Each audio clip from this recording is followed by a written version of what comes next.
They left for Capernaum, and on the Sabbath, Jesus went into the synagogue and taught there. The people were amazed at his teaching, for he spoke with authority, unlike the religious teachers. Suddenly, right there in the synagogue, a man with an evil spirit started shouting out, "Jesus of Nazareth, why are you bothering us? Have you come to destroy us? I know who you are. You're God's Holy One." Jesus interrupted the evil spirit, telling him, "Be quiet. Come out of him." The evil spirit screamed, threw the man into convulsions, and came out of him. Everyone was amazed at what happened. "What is this?" they asked each other. "What is this new teaching that has such authority? Even evil spirits do what he tells them." News about him spread quickly throughout the whole region of Galilee.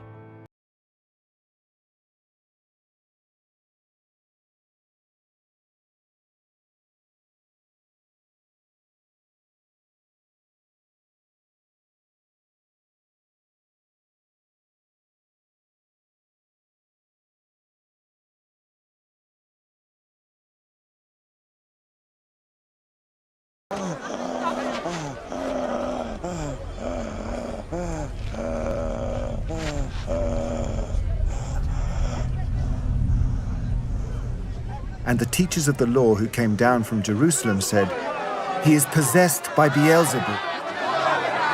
By the prince of demons, he is driving out demons." So Jesus called them over to him and began to speak to them in parables. How can Satan drive out Satan? If a kingdom is divided against itself, that kingdom cannot stand. If a house is divided against itself, that house cannot stand. And if Satan opposes himself and is divided, he cannot stand. His end has come. In fact, no one can enter a strong man's house without first tying him up. Then he can plunder the strong man's house. Truly, I tell you, people can be forgiven all their sins and every slander they utter. But whoever blasphemes against the Holy Spirit will never be forgiven. They are guilty of an eternal sin. He said this because they were saying, "He has an impure spirit."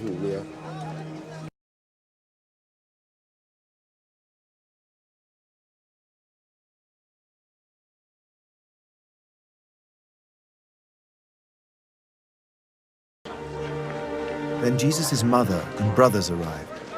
Standing outside, they sent someone in to call him. A crowd was sitting around him, and they told him, "Your mother and brothers are outside looking for you." "Who are my mother and my brothers?" he asked.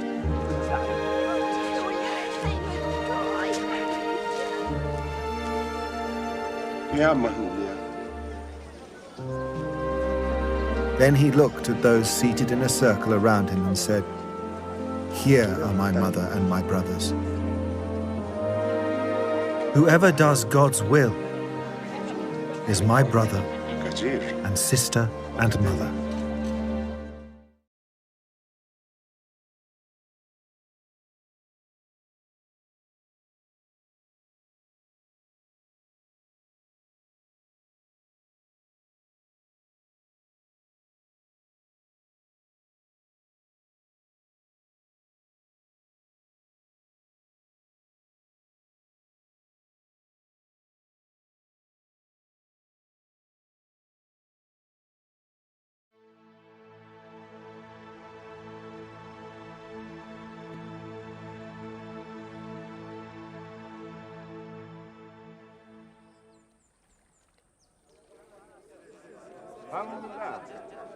Again he began to teach beside the sea, and a very large crowd gathered about him, so that he got into a boat and sat in it on the sea, and the whole crowd was beside the sea on the land.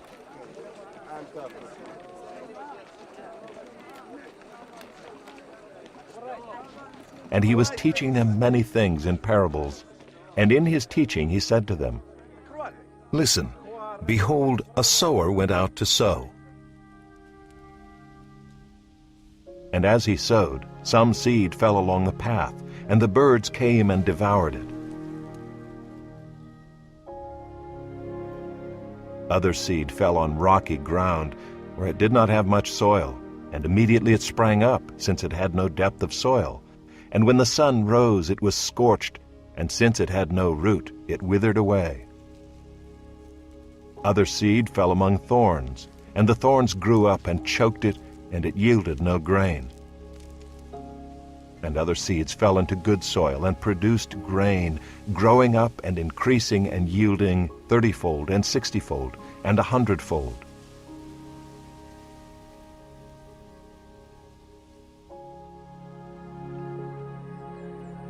And he said, "He who has ears to hear, let him hear." And when he was alone, those around him with the 12 asked him about the parables. And he said to them, "To you has been given the secret of the kingdom of God, but for those outside everything is in parables, so that they may indeed see but not perceive, and may indeed hear but not understand, lest they should turn and be forgiven."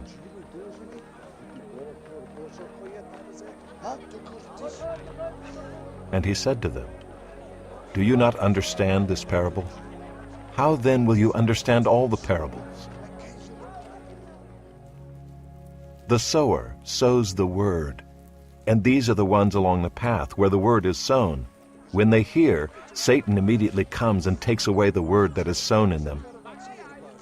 And these are the ones sown on rocky ground, the ones who, when they hear the word, immediately receive it with joy, and they have no root in themselves, but endure for a while.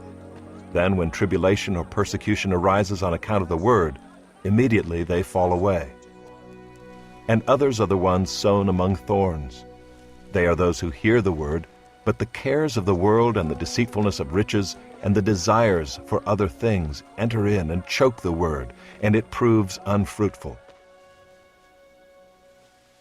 But those that were sown on the good soil are the ones who hear the word and accept it and bear fruit, 30-fold and 60-fold and 100-fold.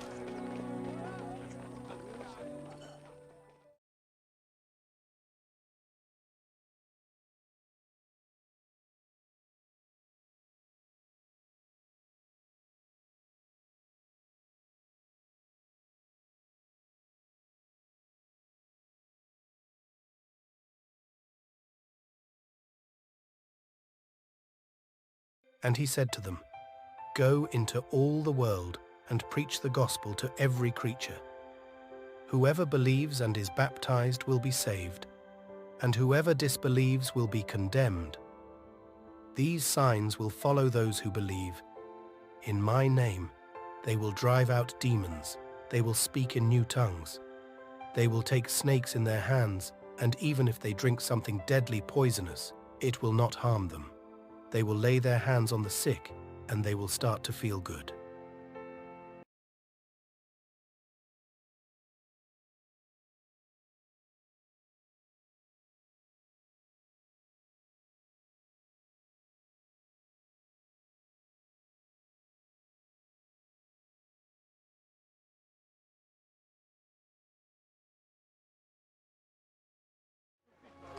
After this, the Lord appointed 72 others and sent them 2 by 2 ahead of him to every town and place where he was about to go.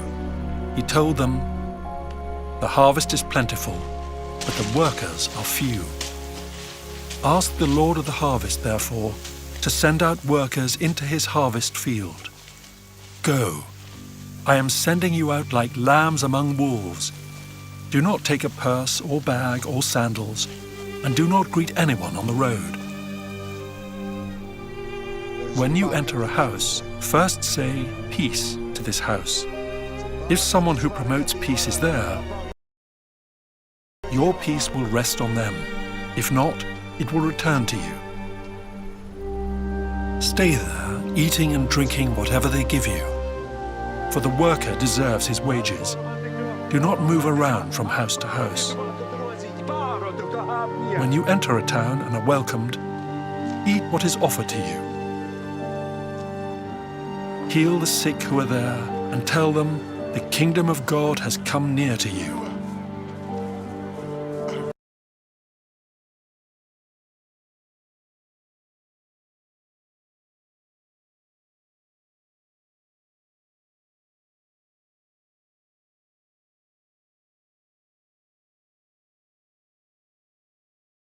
That day, late in the afternoon, he said to them, "Let us cross to the other side."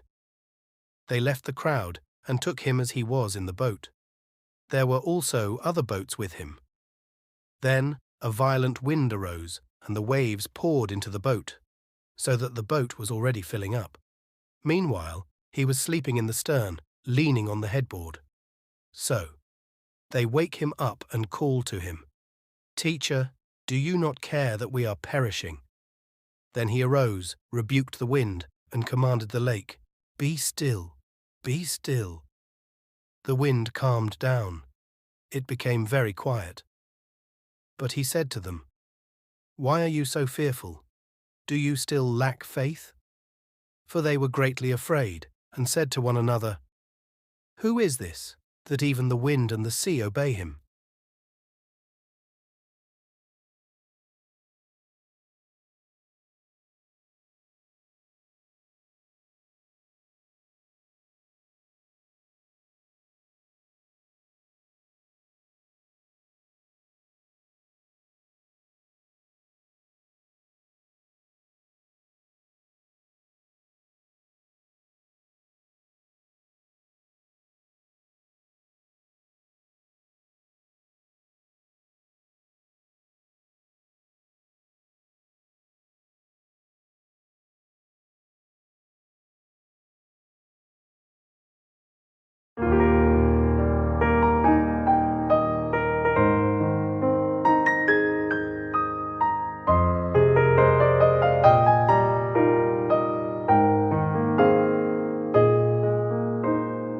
He has given me these hands, formed in the image of his own. He has given me these eyes to see the path of truth that leads me home. And he has given me this voice, and hears each quiet prayer I speak.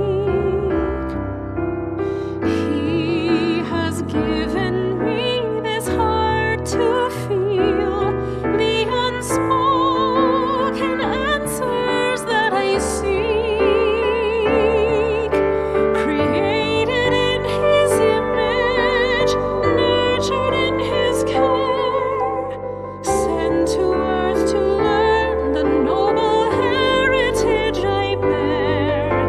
Created in his image, his light will be my guide, a heavenly inheritance, because I am his child.